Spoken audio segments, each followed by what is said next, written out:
السلام علیکم ورحمۃ اللہ وبرکاتہ۔ سامعین، آپ جو کتاب سماعت فرما رہے ہیں اس کا نام ہے قلب سلیم۔ دستغیب شیرازی صاحب کی یہ کتاب ہے۔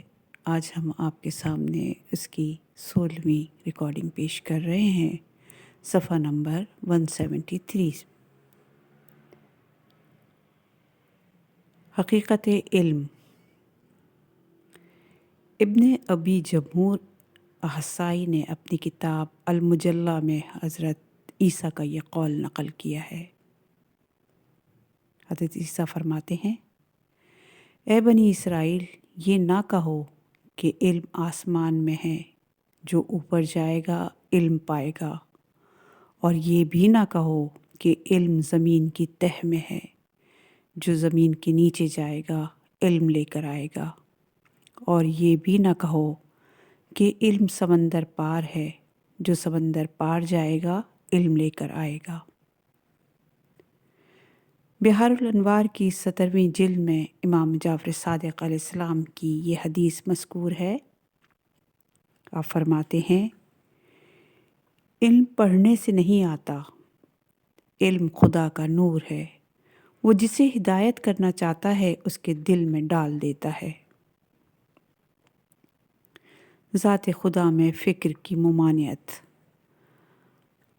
اب تک کے تذکرے سے یہی معلوم ہوا کہ خدا پر ایمان اور اس کی معرفت ایک فطری امر ہے۔ معرفت خدا سے مراد اس کے خالق، یکتا اور دانا و توانا ہونے کی تصدیق ہے۔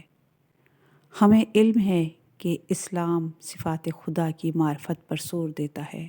اس کا سبب یہ ہے کہ ذات خدا کی معرفت محال ہے۔ یہ امر انسان اور مخلوق کی صلاحیت سے باہر ہے کہ وہ خالق کی ذات کی معرفت حاصل کر لے۔ ذات سے معرفت و شناسائی کے یہ معنی ہوتے ہیں کہ عقل نے اس ذات کا احاطہ کر لیا ہے۔ یہ بات ناممکن ہے کہ مخلوق خالق کی ذات کا احاطہ کر لے۔ صرف خالق ہی کی ذات تمام مخلوق پر محیط ہے۔ سورہ حام میم سجدہ کی آیت نمبر 54 میں ارشاد خداوندی ہے، جان لو کہ یقیناً وہ ہر چیز پر محیط ہے۔ یعنی خدا کی خلقت کے بارے میں ذکر و فکر کرو، ذات خدا کے متعلق کلام مت کرو، کیونکہ ذات خدا کے متعلق غور و فکر کرنے سے حیرت میں اضافہ ہی ہوتا چلا جاتا ہے۔ اصول کافی میں امام جعفر صادق علیہ السلام کی یہ حدیث موجود ہے۔ آپ فرماتے ہیں، جس شخص نے خدا کے متعلق یہ سوچا کہ وہ کیسا ہے، وہ ہلاک ہو گیا۔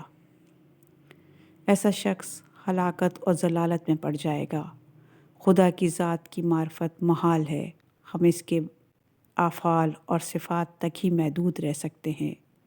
ذات خدا میں غور و فکر حیرانی میں اضافہ کرتا ہے، اور اس حیرانی کے باعث آدمی کے دل میں شک گھر کرنے لگتا ہے، اور پھر وہ ذات خدا کا منکر ہو بیٹھتا ہے۔ انسان کی فکر محدود ہے۔ جو شخص ذات خدا کی معرفت حاصل نہ کر سکے، اس کا مطلب یہ نہیں کہ وہ ذات کے وجود کا ہی منکر ہو جائے۔ عرفان و معرفت کا نہ ہونا کسی چیز کے موجود نہ ہونے کی دلیل نہیں ہے۔ انسان دنیا کی بہت سی مخلوقات کی ابھی تک معرفت حاصل نہیں کر سکا، لیکن وہ ان کے وجود کا منکر نہیں ہے۔ ابھی تک انسان روشنی کی حقیقت سے آگاہ نہیں ہے۔ روشنی کی موجوں کی کیا ماہیت ہے، ابھی وہ اس حقیقت سے آگاہ نہیں کہ آدمی کیسے دیکھنے پر قادر ہے۔ ابھی یہ حقیقت بھی پس پردہ ہے، لیکن وہ روشنی کی لہروں کی موجودگی کا منکر نہیں ہے۔ اس طرح انسان عقل و فکر کی قوت کا متعارف ہوتا ہے، مگر اس کی سائنسی ماہیت سے ناآشنا ہے۔ اور وہ یہ نہیں کہتا کہ چونکہ میں عقل کی قوت سے آگاہ نہیں ہوں، اس لیے میں اس کے وجود کو تسلیم نہیں کرتا۔ عدم رویت۔ انسان بہت سی موجودات کی حقیقت سے ناآشنا ہے، لیکن ان کے آثار اور نشانیوں کو دیکھ کر ان کے وجود کو تسلیم کرتا ہے۔ اب یہ کیسے ممکن ہے کہ وہ کائنات میں موجود ان چیزوں کا آنکھوں سے مشاہدہ کرے مگر ان کے خالق کے وجود کا انکار کر دے؟ یہ بھی کیسے ممکن ہے کہ وہ خالق کی حقیقت کی رویت سے ناشناس ہونے کی بنا پر اس کے وجود ہی کا منکر ہو جائے؟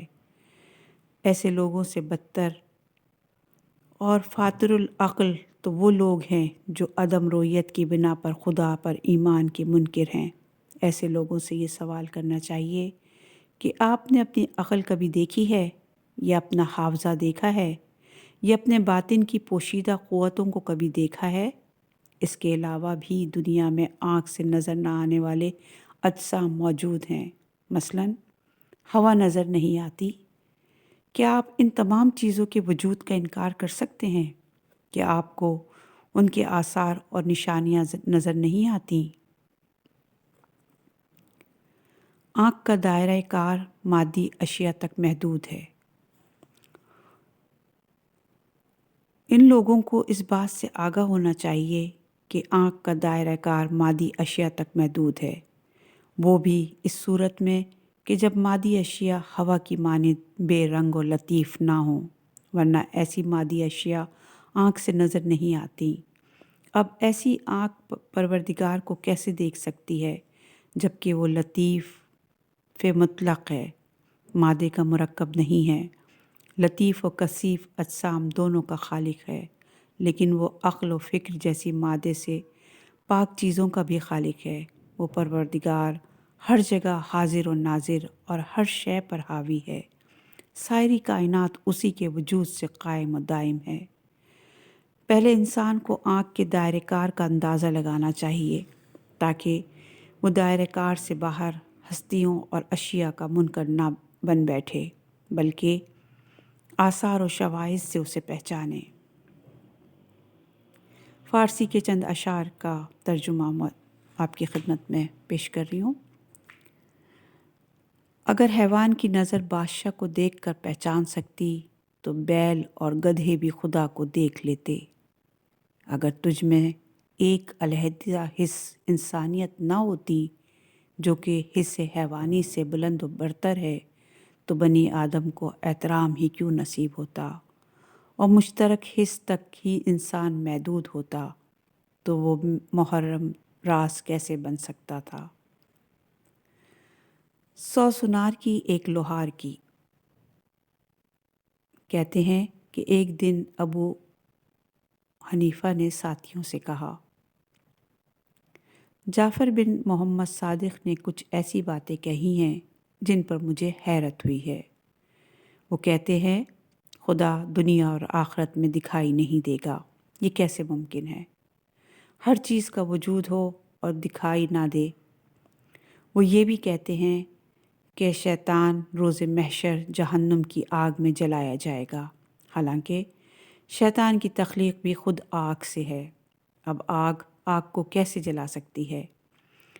اور وہ اس بات کے بھی قائل ہیں کہ بندے اپنے امور میں خود مختار ہیں، حالانکہ قرآن مجید میں ہے کہ تمام افعال خدا کی رضا سے سر انجام پاتے ہیں۔ اس سے معلوم ہوتا ہے کہ امام ابو حنیفہ اس بات کے قائل تھے کہ خدا آخرت میں دکھائی دے گا، شیطان کو جہنم کی آگ نہیں جلائے گی، اور انسان اپنے امور میں مجبور ہوتا ہے اور خدا اس سے جبراً ہمہ قسم کے افعال سر انجام دلواتا ہے۔ بہلول اس محفل میں موجود تھے۔ انہوں نے ابو حنیفہ کی یہ بحث سن کر مٹی کا ایک ڈھیلا اٹھایا اور ابو حنیفہ کے سر پر دے مارا۔ اس سے ان کے سر سے خون جاری ہو گیا اور بہلول نے راہ فرار اختیار کی۔ ابو حنیفہ نے حاکم وقت سے شکایت کی۔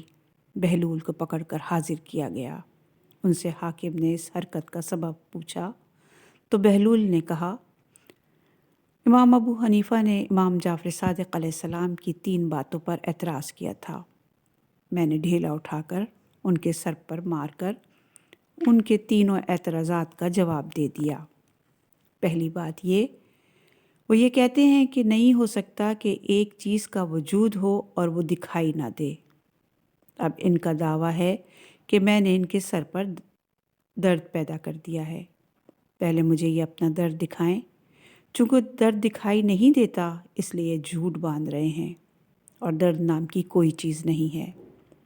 دوسری بات یہ ہے، وہ یہ کہتے ہیں کہ چونکہ شیطان کی آگ سے تخلیق ہے اس لیے اس پر آگ کا اثر نہیں ہوگا، بس وہ آگ میں جلایا نہیں جائے گا۔ مٹی کا ڈھیلا مٹی تھا اور ابو حنیفہ کی تخلیق بھی مٹی سے ہوئی ہے، بس مٹی کا مٹی پر اثر نہیں ہونا چاہیے۔ تیسری بات یہ ہے کہ یہ صاحب فرماتے ہیں کہ انسان اپنے امور میں خود مختار نہیں بلکہ ان پر خدا کا جبر چلتا ہے، بس ان کے سر کو اس طرح زخمی کر دینا بھی ان کے بقول میرا کام نہیں ہے بلکہ خدا کا کام ہے، بس یہ میری شکایت کیوں کر رہے ہیں؟ آخرکار حاکم نے بہلول کو آزاد کر دیا۔ بعض محقق سائنسدان پس معلوم ہوا کہ کسی ہستی کی عدم معرفت اور عدم وجدان اس کے انکار کی دلیل نہیں ہے۔ اس بات کو ہم اس طرح کہہ سکتے ہیں کہ عدم معرفت اور عدم وجدان اس بات کی دلیل نہیں ہے۔ یہ بات کافی حد تک معقول اور درست ہے، لیکن اس کے باوجود بعض محقق سائنسدان اپنے لغو خیال کے دام میں پھنس گئے تھے۔ گزشتہ صدیوں میں کئی چیزوں کا کیمیائی تجزیہ کر کے اور سائنسی تجربات کر کے حیرت انگیز کارنامے سر انجام دیے تھے۔ انہوں نے حیرت انگیز باتیں اور چیزیں دریافت کی تھیں۔ انہوں نے قابل قدر اختراعات اور مصنوعات تیار کی، مگر وہ اپنی عقل کے خلاف فیصلہ دے بیٹھے اور کہنے لگے کہ کائنات صرف مادی چیزوں کا مرکب ہے، ہم تو یہی خیال کرتے ہیں۔ وہ غیر مادی اشیاء کے منکر ہو گئے۔ روح، فرشتوں اور جنات وغیرہ کے وجود کا انہوں نے انکار کیا۔ انہوں نے کائنات کو خدائے دانا اور توانا سے غیر مربوط قرار دے دیا اور اس خدا کا انکار کر دیا جو مادے سے مجرد اور منزہ ہے۔ اس دعوے کے باعث انہوں نے خود کو دنیا بھر کے عقلاء کے درمیان رسوا کیا۔ معلومات کا قطرہ اور محجولات کا سمندر۔ خدا کا شکر ہے کہ 20ویں صدی کے اکثر سائنسدان اس لغو خیال میں مبتلا نہیں ہیں۔ ان کی فطرت اور شعور نے ایسا خیال غلط قرار دے دیا ہے۔ وہ خداوند عالم کی بے انتہا بزرگی، قدرت اور حکمت کے آگے سر تسلیم جھکاتے ہیں۔ وہ اس بات کے متعارف ہیں کہ موت کے بعد بھی روح باقی رہتی ہے۔ جزا اور سزا کے لیے وہ ایک اور عالم کے بھی متعارف ہیں۔ ان کا قول ہے کہ ہماری معلومات سمندر کے قطرے کی مانند ہے، جبکہ محجولات بحر بے کراں کی مانند ہیں۔ چیونٹی اور ٹیلی فون کے کھمبے کی مثال۔ تفسیر طنطاوی جلد 2 کے صفحہ نمبر 68 پر 20 ایسے بڑے بڑے سائنسدانوں کا نام تحریر ہے جو خدا، روح اور آخرت کے وجود کے قائل ہیں۔ انہی سائنسدانوں میں اس صدی کے سب سے عظیم سائنسدان اور فلسفی ایلیڈوشن کے استاد اسپینسر نے اس موضوع پر کتابیں اور مقالے تحریر کیے ہیں۔ البتہ ان کے اقتباسات نقل کرنا طول کلام ہو جائے گا۔ اسی تفسیر کے صفحہ نمبر 161 پر برطانوی سائنسدان لارڈ اولیور لوج کے ایک مقالے کا حصہ تفصیل کے ساتھ درج ہے۔ یہاں وہ تحریر کرتا ہے کہ انسان کی معلومات ماورائے طبیعت چیزوں مثلاً روح کے بارے میں اتنی مختصر ہے جتنی چیونٹی کو انسانی زندگی کے متعلق۔ مثلاً چیونٹی ٹیلی فون کے کھمبے پر چڑھ جاتی ہے۔ وہ اپنی نگاہ کے دائرے کار کی حد تک اس کی لکڑی کو دیکھتی ہے، لیکن اس کو یہ علم نہیں ہوتا کہ لکڑی کا یہ کھمبا فون کی تار کی تنصیب کا وسیلہ ہے اور فون مختلف شہروں کے مابین رابطے کا وسیلہ ہے۔ یہی حال ہمارا ہے کہ ہم کو غیب کے جہانوں کا علم نہیں۔ فرید و جدی کے دائرۃ المعارف یعنی ان کی انسائکلوپیڈیا جلد اول اور دیگر کتابوں میں بہت سے ایسے سائنسدانوں کے نام مذکور ہیں جو خدا کے وجود کے قائل ہیں۔ سائنس اور معرفت خدا باہم متناسب ہیں۔ علم حیت کا عظیم برطانوی سائنسدان ہرشل کا قول ہے کہ سائنس کا دامن جس نسبت سے وسیع ہوتا ہے، ازلی اور بے انتہا قادر خالق کے وجود کی روشن اور ٹھوس دلیلوں میں اسی قدر اضافہ ہوتا ہے۔ جغرافیہ، حساب، حیت اور سائنس کے دانشوروں نے بھی باہم ہاتھ ملا کر علم کے تخت کو محکم اور پائیدار بنا دیا ہے، اور یہ تخت خدائے واحد کے عرش عظمت کا تخت ہے۔ ایک قدیم ازلی اور ابدی قوت۔ مشہور ماہر عمرانیات ہربرٹ اسپینسر کا قول ہے کہ ان تمام پراسرار باتوں کے متعلق ہم جتنا زیادہ تحقیق اور جستجو کرتے ہیں، بات مزید گہری ہوتی چلی جاتی ہے۔ البتہ ایک واضح اور یقینی حقیقت کا علم ہو چکا ہے، اور وہ یہ ہے کہ انسانی رتبے سے ایک بڑی قدیمی ازلی اور ابدی قوت موجود ہے، اور تمام اشیاء کی تخلیق کا موجب وہی ہے۔ کائنات کا خالق اور مالک۔ فزیولوجی کے فرانسیسی ماہر لینا کا قول ہے کہ عظیم ازلی خدا ہر چیز سے آگاہ ہے اور ہر کام پر قدرت رکھتا ہے۔ اس نے اپنے نادر اور انوکھی مخلوقات کے وسیلے سے مجھ پر کچھ ایسی تجلی کی ہے کہ میں مدہوش ہو کر رہ گیا ہوں۔ وہ اس لیے کہ اس کی مختصر مخلوق سے لے کر بڑی سے بڑی مخلوق میں ایسی ہی قدرتیں، ایسی ہی حکمتیں اور جدتیں مخفی ہیں کہ واقعی حیران ہونا پڑتا ہے۔ اس کے بعد پھر یہی عظیم دانشور کہتا ہے کہ کائنات کے جو فائدے ہمیں میسر ہیں وہ اس خدا کی عظمت اور رحمت کے گواہ ہیں جس نے ہمیں یہ تمام فائدے عطا کیے ہیں۔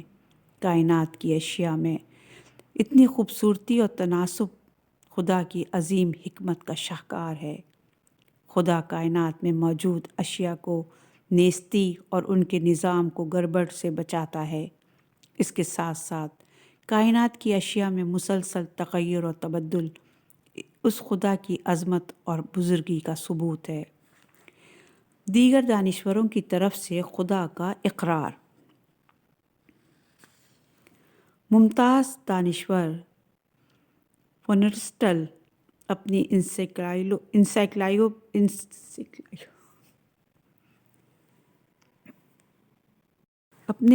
انسائکلوپیڈیا میں تحریر کرتا ہے کہ سائنسی علوم کی اہمیت صرف اسی وجہ سے مسلم ہے نہیں ہے کہ وہ عقلوں کے اشتیاق کا جوش کم کرتے ہیں، بلکہ ان کی اہمیت کی سب سے بڑی وجہ یہ ہے کہ وہ ہم کو حکیم اور علیم خالق کائنات کی طرف متوجہ کرتے ہیں اور ہماری روحوں میں اس مقدس ذات کی تعظیم اور تکریم کے احساسات پیدا کرتے ہیں۔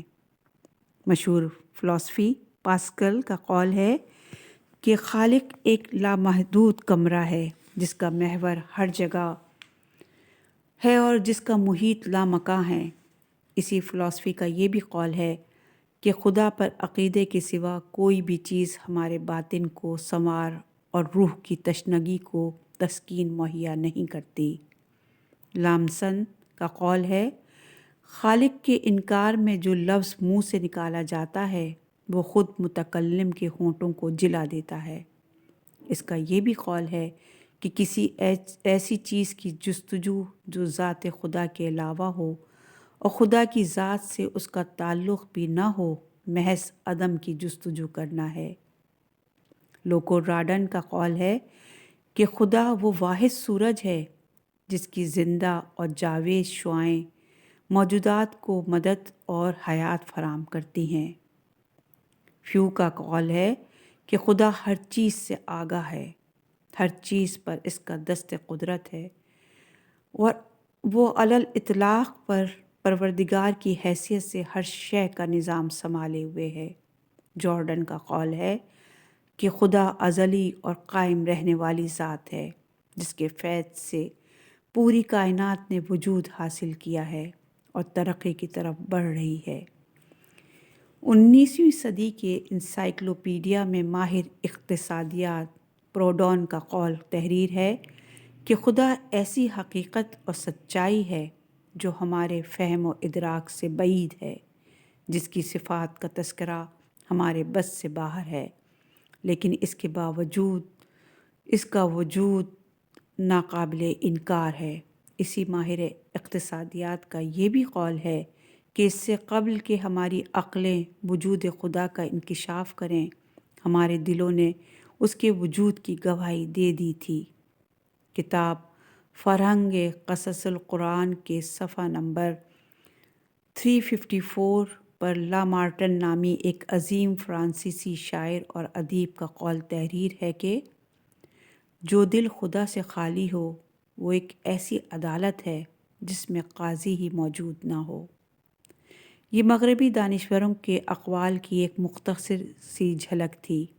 عزیز جوانوں جو مغرب کے علماء سے متاثر ہیں، انہیں ان علماء کے قول اور اعتراضات پر بھی توجہ دینی چاہیے جو انہوں نے خداوند عالم کی حکمت اور عظمت کے متعلق بیان کیے ہیں۔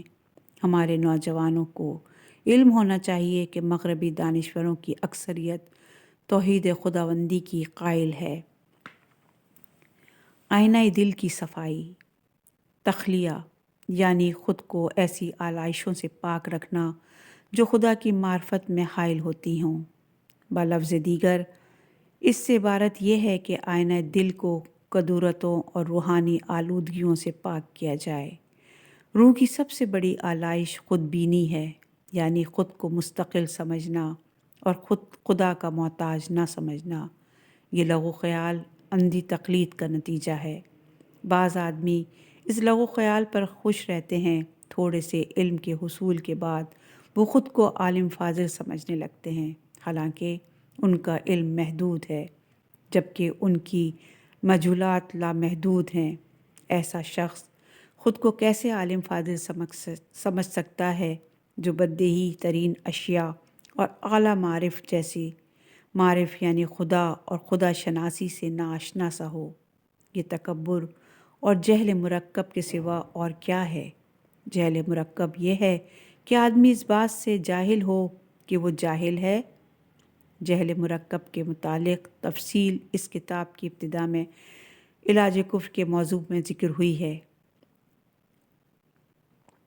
فارسی کا ایک شعر ہے اور اس کا ترجمہ ہے: جس شخص کو کسی بات کا علم نہ ہو اور اس بات کا بھی علم نہ ہو کہ اسے علم نہیں ہے تو وہ جہل مرکب میں ہمیشہ زندگی بھر پڑا رہے گا۔ خود بینی اور خود پسندی کا علاج۔ انسان کو بار بار اپنی بیچارگی ذات، صفات اور افعال کے لحاظ سے اپنے عدم استقلال کے متعلق سوچنا چاہیے۔ اسے سوچنا چاہیے کہ وہ جو کچھ ہے اللہ تعالیٰ کے فضل و کرم سے ہے، وہ ہر وقت خدا کا محتاج ہے۔ خود بینی یا خود پسندی کے علاج معالجے کے لیے انسان کو اپنی پیدائش اور نشو و نما پر غور کرنا چاہیے۔ پہلے وہ عناصر کے لا ينفرق ذرات کی صورت میں منتشر تھا، پھر وہ باپ کے صلب میں آیا اور اس کے بعد ماں کے شکم میں آیا۔ اس نے پھر باہر کی دنیا میں قدم رکھا۔ الغرض گہوارے سے لے کر موجودہ یعنی موت تک کا خیال رکھنا چاہیے۔ پھر اسے فشار قبر کے متعلق بھی سوچنا چاہیے، کیونکہ وہاں پھر اس کا جسم ذرات کی صورت میں بکھر جائے گا اور وہ اپنی اصلی اور ابتدائی حالت میں لوٹ جائے گا۔ سورہ طٰہٰ کی آیت نمبر 55 میں ارشاد باری تعالیٰ ہے: ہم نے تمہاری تخلیق اسی مٹی سے کی تھی اور اسی مٹی میں تم کو پھر بھیج دیں گے اور اسی مٹی میں سے ایک بار پھر تم کو نکالیں گے۔ پھر انسان کو اپنی موجودہ کیفیت کا تفصیلی جائزہ لینا چاہیے، زندگی اور موت کی فکر کرنی چاہیے، اپنی شفا یا مرض، توانائی یا کمزوری، پیری یا جوانی، عزت یا ذلت، غرض اسے اپنی زندگانی کی ہر طرح کی کیفیات کا تفصیلی جائزہ لینا چاہیے جس پر اسے اختیار نہیں، اور نہ ہی انہیں اپنی مرضی کے مطابق ڈھال سکتا ہے، حتیٰ کہ قوت ادراک اور فہم و فراست پر بھی اس کا بس نہیں چلتا، اور نہ ہی حافظے پر۔ بہت سی اشیاء فہم میں لانے کی کوشش کرتا ہے مگر آرزو ہی آرزو رہتی ہے، بہت سی یاد کی ہوئی چیزیں اسے فراموش ہو جاتی ہیں، اور جتنی بھی کوشش کرتا ہے اسے یاد نہیں آتی۔ خلاصہ یہ ہے کہ انسان کو اپنی بے بسی اور بے سہارگی، کمزوری اور پستی کو ہر زاویے سے پرکھنا چاہیے۔ وہ اپنی بے مائکی کو جس قدر محسوس کرے گا اسے اتنی ہی زیادہ اپنے اور خالق کی معرفت حاصل ہوگی، اتنی ہی زیادہ خدا کی حکمت اور توانائی کا ادراک کرے گا، اور اتنی ہی زیادہ اپنی نادانی اور توانائی کا معترف ہوگا۔ خود شناسی خدا شناسی۔ پیغمبر اکرم صلی اللہ علیہ وآلہ وسلم کی حدیث ہے، جس نے اپنے نفس کو پہچانا اس نے خدا کو پہچان لیا۔ کسی محقق نے اس حدیث کی تشریح کچھ اس طرح کی ہے، جو شخص بھی اپنے حدوث کو جان لے، یہ جان لے کہ پہلے اس کا وجود نہیں تھا اور بعد میں وجود میں آیا، اپنی فنا اور روبہ زوال ہونے کو بھی جان لے، تو وہ یقیناً اس بات کا عرفان حاصل کر لیتا ہے کہ اس کا پروردگار قدیم ہے، وہ دائم و قائم ہے، ہمیشہ سے ہے اور ہمیشہ رہے گا۔ جو شخص بھی اپنی بے چارگی، ناتوانائی اور لا علمی کا احساس کر لے گا، وہ یقیناً اپنے پروردگار کی قدرت و قوت اور تدبیر اور حکمت کی معرفت حاصل کر لے گا۔ جو شخص بھی اس بات کا ادراک کر لے گا کہ وہ مخلوق و مرزوق ہے، یقیناً وہ اپنے خالق اور رازق تک رسائی حاصل کر لے گا۔ انسان